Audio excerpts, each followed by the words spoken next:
I wonder if you wonder, like I wonder, will the Electoral College overturn the election and or give it to Hillary, or give it to somebody else, or take it from Trump?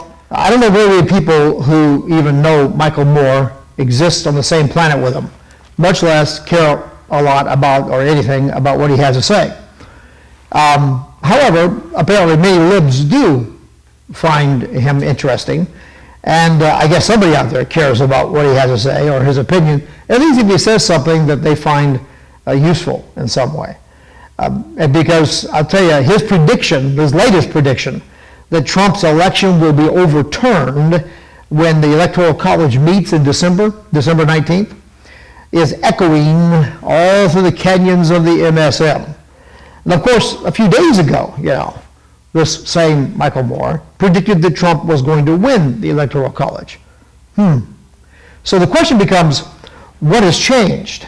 And does he know something we don't?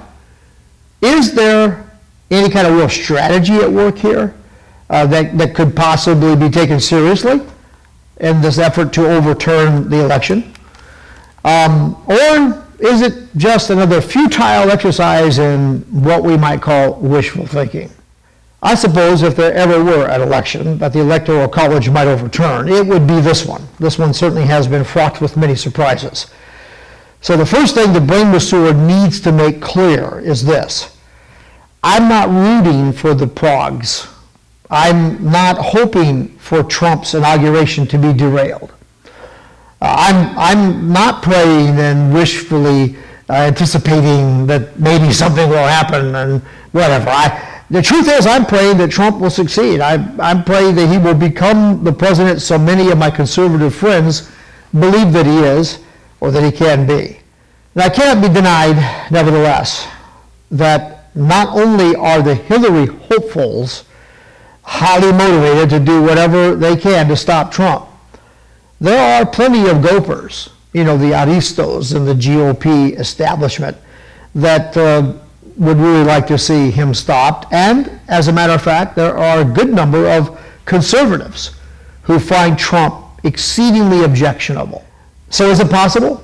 When we talk about possibilities, we're talking about a very large realm. So let's rephrase that. Is this effort probable? There are continuing rumbles of mutiny in the Electoral College.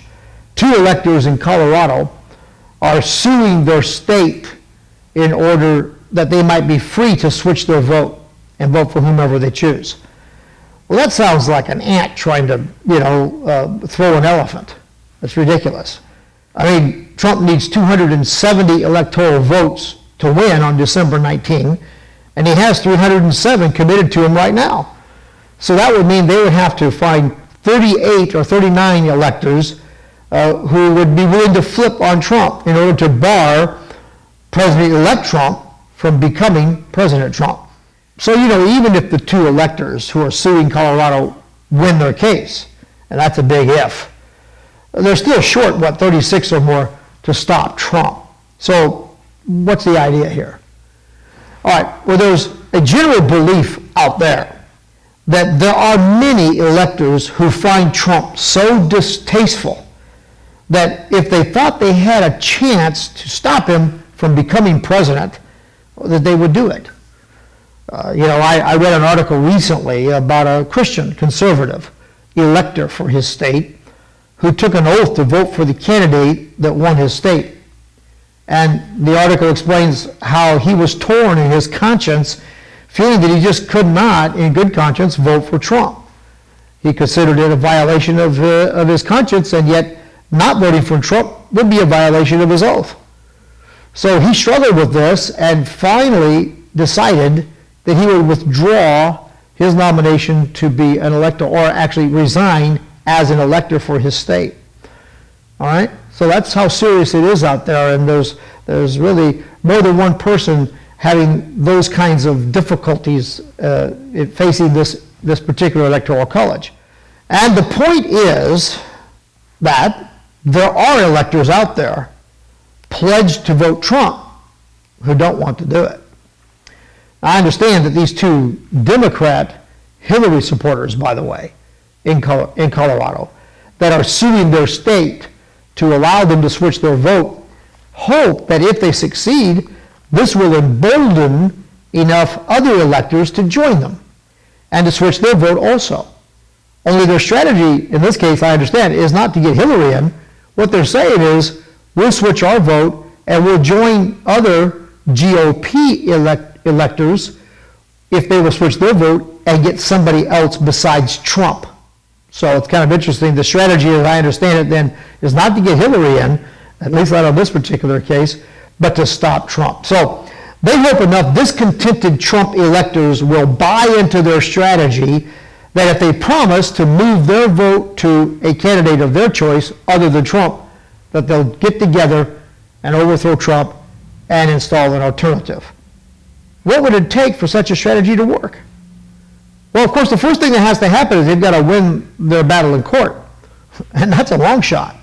Keep in mind here, however, that controversy over whether the Electoral College is constitutionally bound to cast their vote for the candidate who won the electoral votes in their state has been going on for a long time.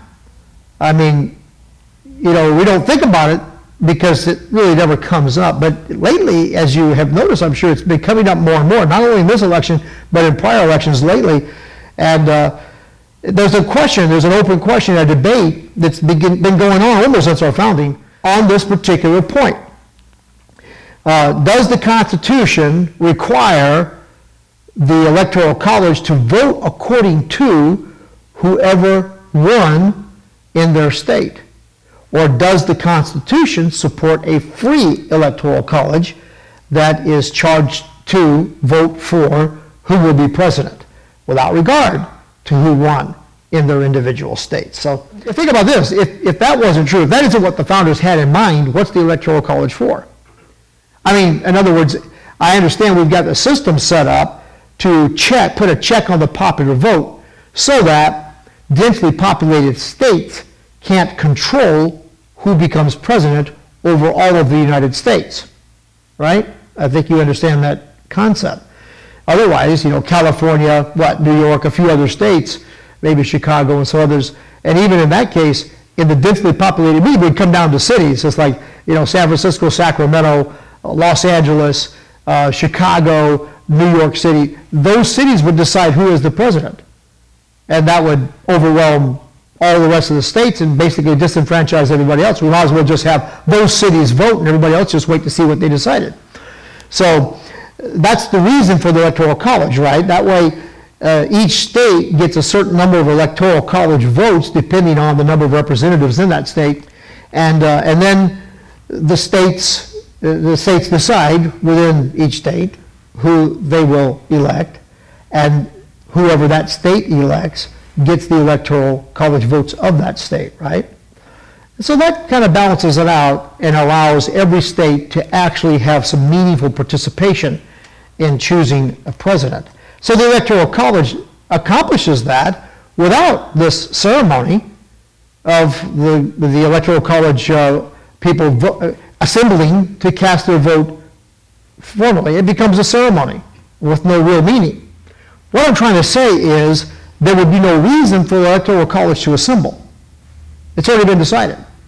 Each state simply registers who won the electoral votes, you add them up, the winner takes it, and we're done. Let's go have the inauguration. Why have them bother to assemble? Unless the founders had in mind a further check on popular voting. Now we know that they put a check on the national popular vote, but did they have in view the idea of providing a kind of check and balance against the popular vote within each state? That is a possibility. In fact, the Constitution, it is arguable, is the point I'm making right now. And again, this is not something that's just come up recently. They've been debating this for a lot of years. And there have been a couple of times in history when it got pretty dicey on which way it was going to go in the Electoral College, and I don't want to go into the history right now. My point, though, is that this is a long-standing controversy. So there's some merit to the question, and it does need to be addressed. Where this all goes is to the question of whether we are a democracy or a republic. And we're a kind of hybrid. We're a democracy in the sense that the people elect their representatives. But we are a republic in the sense that our representatives represent us in the execution of laws. All right? So we have a legislator that creates laws, but they're supposed to do so representing the people who voted them into office. Every law the Congress comes up with, they don't put it for a national vote. That's not the way it works. The Congress decides on laws. We have elected a Congress to go to Washington, D.C., and to represent us in the forming and framing of these laws. But when a law comes before the Congress, the entire nation doesn't vote on it. My point is, it's not a direct democracy. We elect our leaders, but our leaders lead us. And so where we get to say something about it is next time around, we don't vote for them or something like that. And of course, their dependency on our vote to remain in office puts some pressure on them to represent us and our wishes and so on as they're made known. My point is, it's not a direct democracy. The majority doesn't rule. Law rules.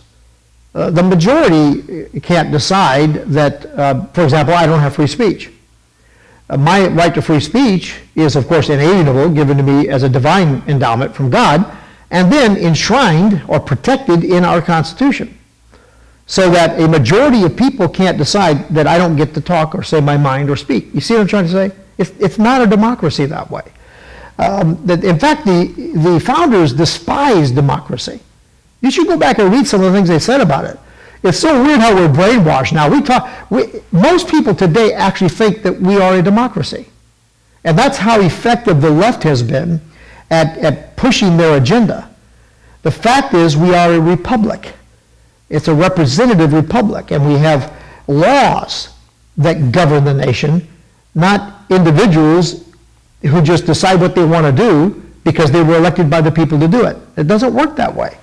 Now, I can't get too much into civics 101 here, but the point I want to make right now is that, yeah, there's a case to be made for this question, whether the Electoral College constitutionally is bound to vote for who won their state, or are they free to cast their vote according to their conscience or according to what they think is best for America and all that kind of thing. It does seem likely to me, however, that the wheels of justice that move slowly will move too slowly to resolve this issue by December 19th. What's the day? December the 10th or something like that? I mean, we're moving right along here, and it doesn't seem likely that large a question is going to get resolved that quickly by any court.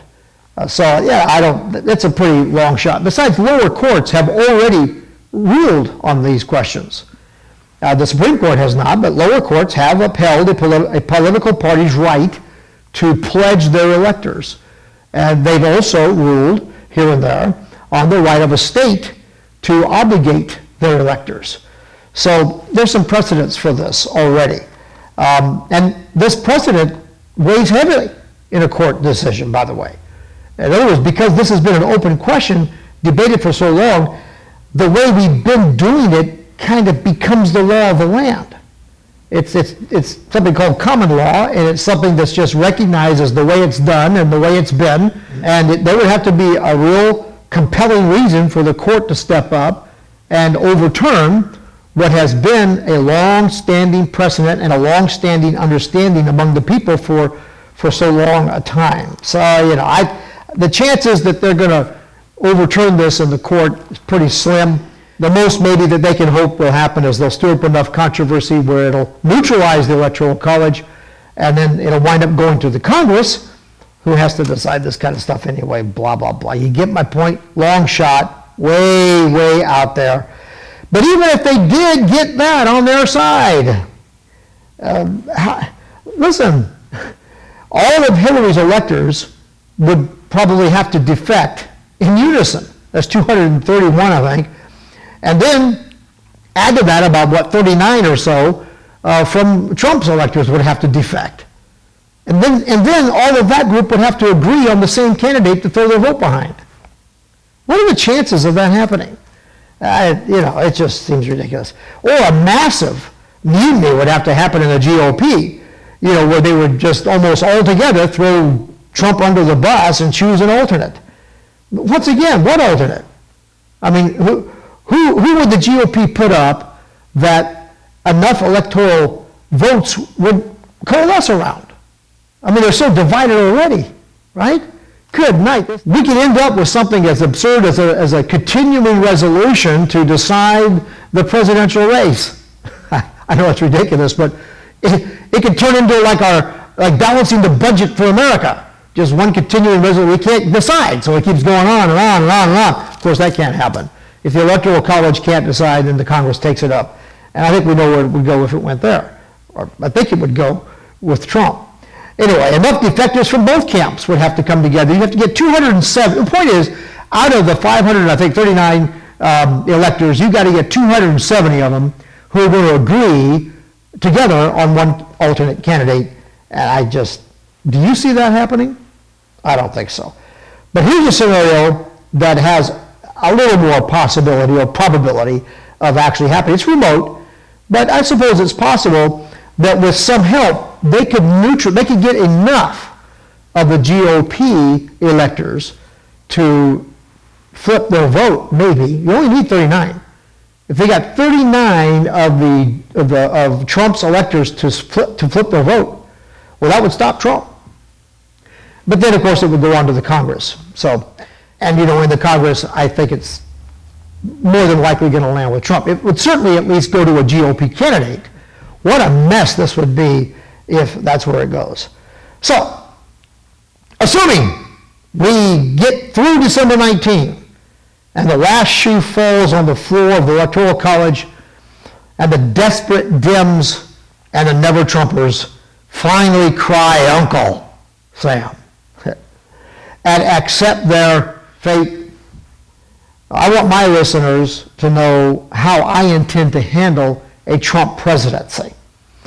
And the way I'm going to handle a Trump presidency is, well, like I've handled any other presidency. And I've been doing this show through Bush, Obama, and now actually Clinton, Bush, Obama, and now whoever's next. So it's nothing's going to change. You see, people misunderstand this show often.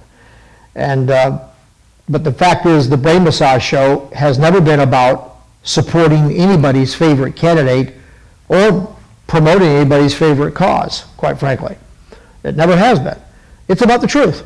The whole truth, nothing but the truth. Now, if I make a mistake in judgment or in fact, and it has happened, it's never because I attempt to use spin or to fabricate facts or to cherry pick facts to put together and build a case to support some personal point of view or to advance some agenda. It's just not what I'm about. When I make mistakes, I just come back and correct them. But I never engage in spin, and I never cherry pick facts to fit my fancy. That simply does not happen on the Brain Massage Show. So if Trump supporters or detractors, think that I'm going to make it my business to either, beat the drum for Trump or to beat the drum against him, you're going to be disappointed. When he does good things, I'm going to be glad. When he does bad things, I'm going to be sad, along with the rest of you. But if you want a biblical perspective on current events, well, this is a great place to engage in that conversation. God bless you. God save America. I'll see you in church.